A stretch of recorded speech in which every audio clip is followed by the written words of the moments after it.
Okay, welcome to video 2. In this video, this is really important, this video actually, because this is what this one's gonna do is allow us to scroll our view of the tile map. So this will allow you to preview and design and tweak all your design. So we're gonna create two things to do this. We're gonna create a view manager that's gonna be responsible for scrolling the screen. And how it's going to do that, we're going to pass it the position we want it to scroll to. Now, when the game's going, generally that will be the position that the player is at. Okay, but we don't have a player yet, so we're going to make a dummy little character sprite that we can just move around, and that's going to say, I'm here, and then the view manager is going to scroll or move towards where the player is, and you'll see how you can change this. Okay. Um, in order to do this, we want the view manager to be agnostic. We don't want it tied up to the player in case you wanted to do something where you flick to where an enemy was, so you could like preview an enemy. So what we're going to use is the message broadcasting system, which you did see in the breakout game. Okay, so if we go into setup, loading and storage, and we open up the file extra message types, what we're going to do, you can see there's some basic ones in there. We're going to add another one. Now, let me just move that over. This line's quite complicated. So what we're going to do is we're going to copy that line. So if you just move your cursor, don't select anything, just have your cursor sat on that line and do Control C and then copy it and paste it. Okay. Right, obviously we've got two bullet destroyers. We don't want that. So we're going to call this message. So we're going to rename this to view position and then copy that and put it in between the double quotes. Okay. We're going to put a comment on top of this so that we know what the view position is. So we're going to go / and we'll get this little summary block. I've already talked about this. Well, I will have done. I haven't yet, but I will before you start your programming about what these comments are. They're quite important. And we're just going to put in here that the message sent is a vector2 value. And then we're going to put vector2 message.object value. This is just a comment for anyone using this on how to make use of a message with this data. Okay, that's all that is. Right, okay, so we're going to create the view manager first and then we'll create this little sprite that we'll control. So we're going to go to game setup. Now we're going to create the view manager after we've created the level, because there's no point in trying to scroll when we haven't got level data set up and we haven't got the world size set up and all these sort of things. So after in-game setup, where we say start game and we say new level, on the very next line we're going to say view capital M equals new view manager. Okay, now view manager doesn't exist, so we're going to say control full stop and we're going to say generate class view manager in template game. So that will go off and create that. So hopefully one of the red squiggles will go. You see that one's gone, but it's still moaning about view M because that doesn't exist. So we want a reference to this. That's what we're doing here. So the view manager is created. We've then got a value called view M, which holds a reference to the view manager so we can manipulate it later on. So we're going to say control full stop again, and then we're going to say generate field. Okay, and it's created at the top there, you can see. It's made it private because fields should be private. By default, it's view manager and it's called view M. Okay, so we'll come back to that in a while and we'll make use of that. So we've got this view manager now, and you'll see it's been created up here. While we're still in game setup, let's copy the using statements. So Control C, paste, go into view manager, paste them at the top, make sure you put them at the top, and then we're good to go.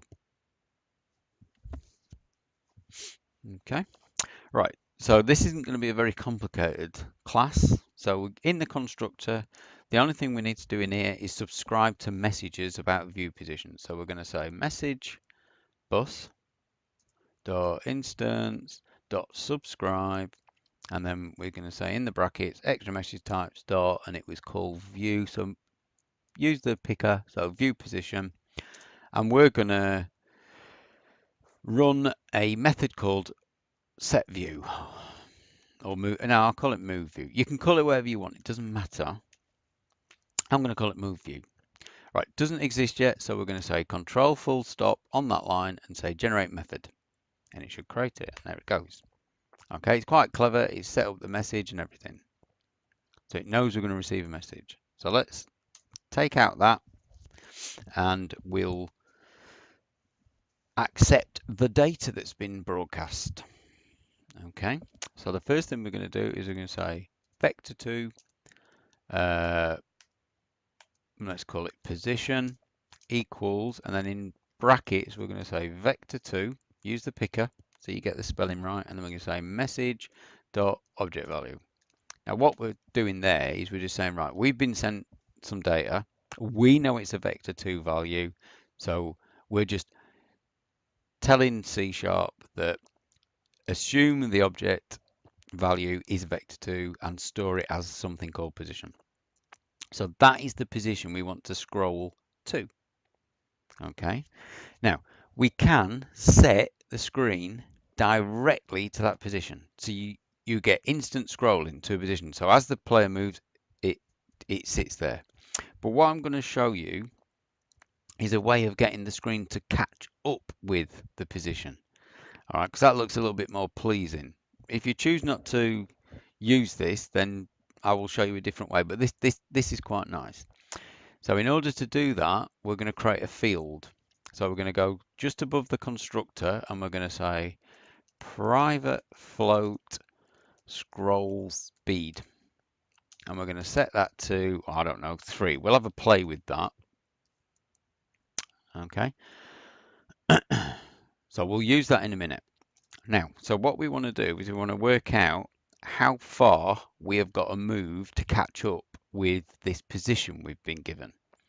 All right, so we're going to create another vector2 value called distance, and that distance that we need to get to is position minus our current view position, which is gm.engineManager.view.position2D, I think I called it, and we want the screen to scroll so we stay in the center, or the character stays in the center. So we're also going to subtract gm.screen center2D.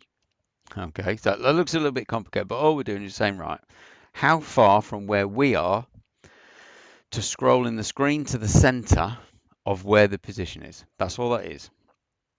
There's only one more line to do, and that's to then try and move towards it. So we can say gm.engineManager.view.position2D, and we say plus equals distance times speed, or scroll speed, I think we called it, scroll speed, use the picker, times gm.eventManager.delta. Now you'll come across eventManager.delta a lot. What happens, this code potentially is running at 200, 300 times a second. So we don't want to move the full distance 300 times in 1 second because we'll move really, really far. So what we do is we've got this delta value, which basically gives us the fraction of a second that we're processing the data for. Okay, so if you want things to move pixels per second, you'll need to multiply them by the delta. Okay, you'll have to play about with this to see one that fits for you. Right, okay, so we're nearly finished with this class. It's quite a simple one. We need to add another method. So just underneath the constructor, the view manager constructor, so after the closing brace, we're going to put a public void end method. This has got to do 2 jobs. When we come out of the game, we'll have scrolled the screen, so we need to reset the screen back. So let's do that bit first. So we can say gm.engineManager.position2D equals vector 2.0. This is important. If you don't do this, you might find that when you go back to your title screen, you can't see your title screen because we've scrolled the screen and it's hanging off the edge. or you might see part of your title screen. Okay, so we need to reset that when we finish. The other thing we need to do is turn this subscription off. So we're going to say message bus. That's really important to get rid of subscriptions because it can have very unfortunate side effects. So we can say message bus.instance unsubscribe. So what do we want to subscribe for? Messages of type view position where we call move view. So basically our subscription. Okay, and that is the end of that method. Okay.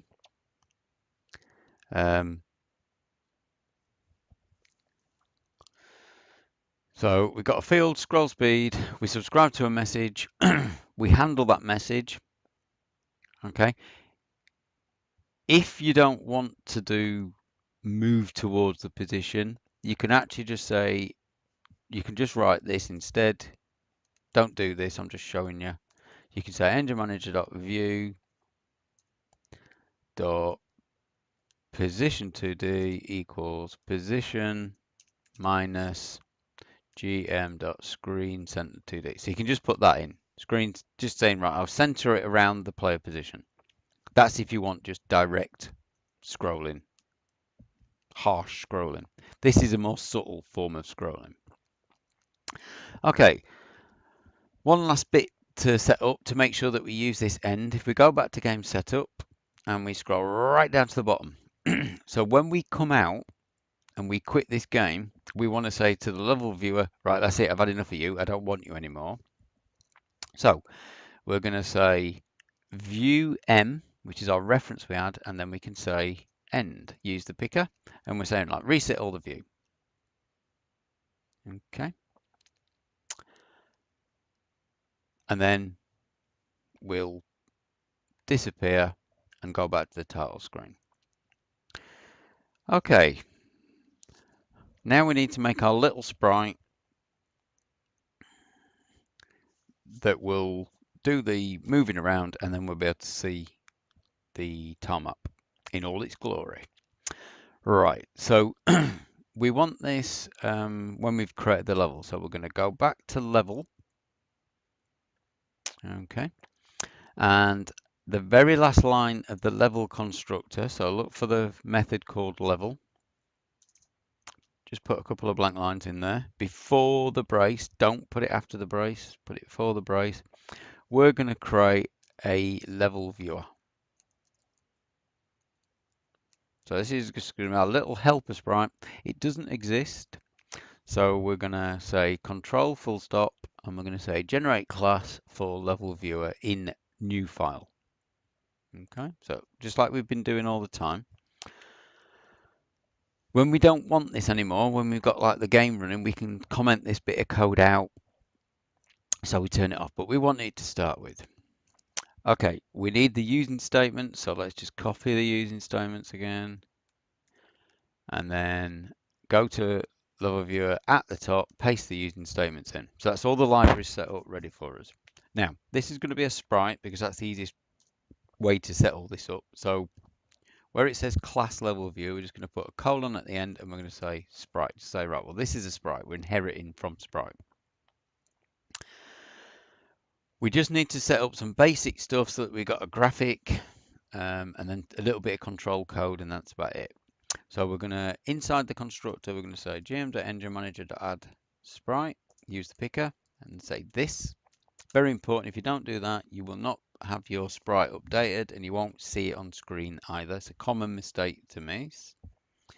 We're going to define a basic graphic, so we're going to say frame.define, and we're just going to use the standard textures, so we can say text dot, and I'm just going to pick a big fat circle, circle 64 by 64. Don't need to put any other code in there.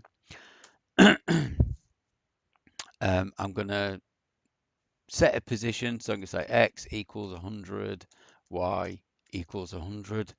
Depending on what your game is, you might want to put this in different positions. It doesn't matter, as long as it's on the screen somewhere so we can see it. Okay.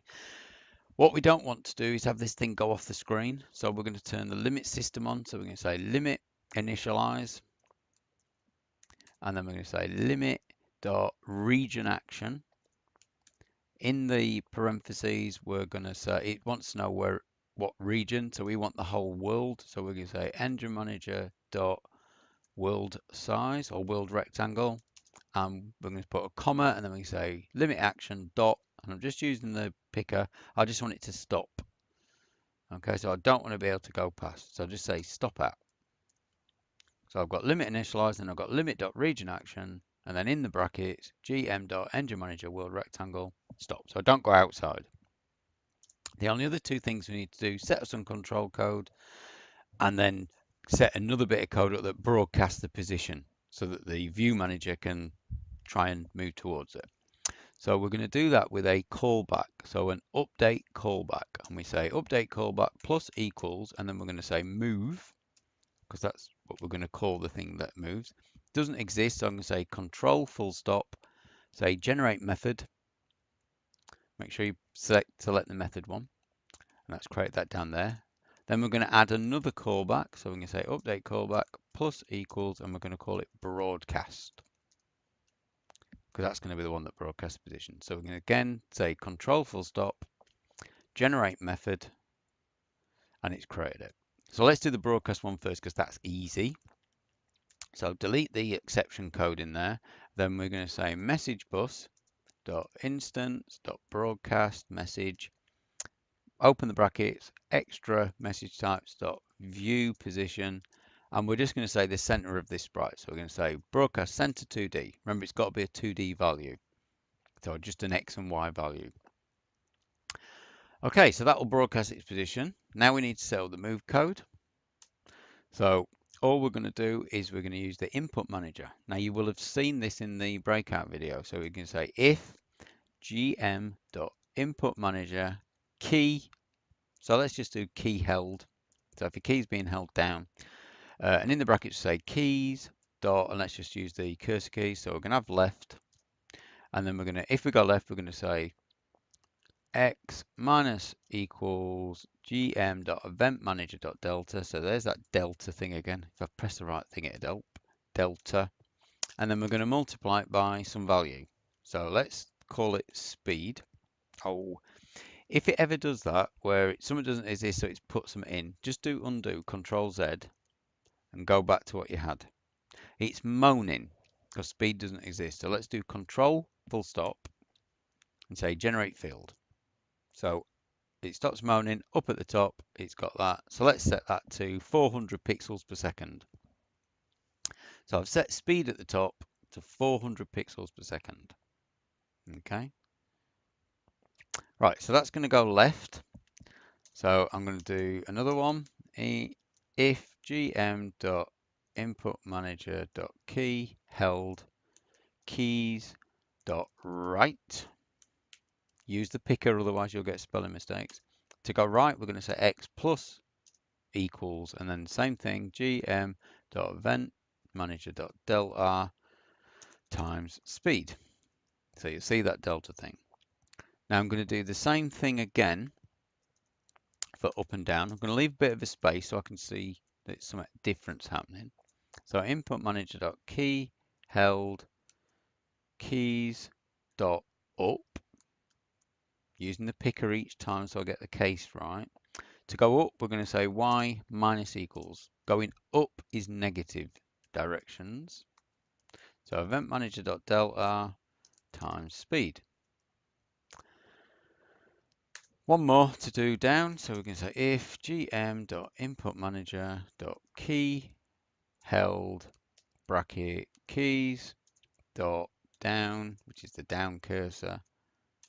And then we're going to say y plus equals. So positive is going downwards in the y. Event manager.delta times speed. Right. Okay, so let's just quick review. So we just created a little dummy sprite. Stop it from going outside the world with the limit stuff here. Created a couple of callbacks. One that broadcasts the position and one that moves the character. It's important that we do the broadcast after the move. That's why we've ordered it that way. Okay, so that we're always broadcasting the latest position we've moved to. Right, so theoretically, this should just now work. So let's run it.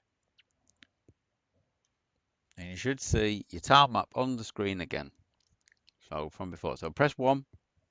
You see the big blob is me. So I can move it around, up, down, left, right. Up and down is not doing anything with my tile map because I've only got a screen's worth. But let's go right. So as we go right, you see it scrolls. Now you can see that I'm not in the center screen, but it catches up with me. So if I mess about with that speed value in the view position, I can make it slower. So let's just kill that. Go back to View Manager. Change the speed. Let's make the speed 1. And then press F5 again. So I've altered the speed which it can catch up. So from the title screen, press 1. So you'll see that the scroll isn't catching, well it is, but it's catching up slowly. So you get that easing effect. It's looking a bit jerky because of the recording software. Okay. So eventually we'll have a player character that will be scrolling the screen for us because it's just slowly catching it up. Okay, but the view manager is ready and set up to move to wherever it's broadcasting, picking up the broadcast from.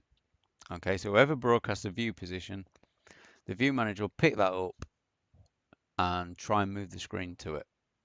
Okay, so at some point, if we go back to level, we'll comment out that line, new level viewer, and then that'll turn that like little silly graphic off. Okay, so just quickly review. So in game setup, after we generated the level, we created a view manager. Okay, we kept a reference to it called view M, which is up there, private field. When we quit the title, we'll tell the view manager to remove its resources, which was the broadcast subscription, and reset the scroll position. In view manager, didn't do much. It's got a scroll speed that we can use to control how fast it keeps up with the player. We subscribe to a message. We act on that message to do the little bit of movement code, and then we've got this end routine which does the reset for us. In level, we created the level viewer sprite after we've defined the rest of the tile map, which will comment out at some point. And then in level viewer, that we made it a sprite. Obviously, we copied the using statement. We gave it its movement speed. We want that to be quite quick so we can quickly get around the tile map. We just created a dummy circle, which I could just change to 32. It's a bit big, really. There is a 32 by 32 circle. Gave it a position on the screen, just somewhere, X and Y 100. We stopped it moving outside the world, set up the movement callback, and we set up the broadcast callback. The broadcast callback just broadcast the view position message, which was the center of the sprite. And then the move code, which we'll see again when we want to control our player character, just looked at the keys and used the speed value to adjust the X and Y position. Okay, so let's just run that again with a smaller circle sprite and see what we look like. Okay, so a little bit smaller, doesn't look so stupid. Not that it matters really. But now you've got everything you need to manage, and you can see I left a lot of the tile map blank. Manage, we can't go out of the screen. Manage and set up your tile map. So that's really what you need to concentrate on. And then you can then go, and you can see I've got red markers for the enemies, gold. The next video will take you through how to turn these little marker tiles into actual sprites to populate your screen. Okay, thank you very much.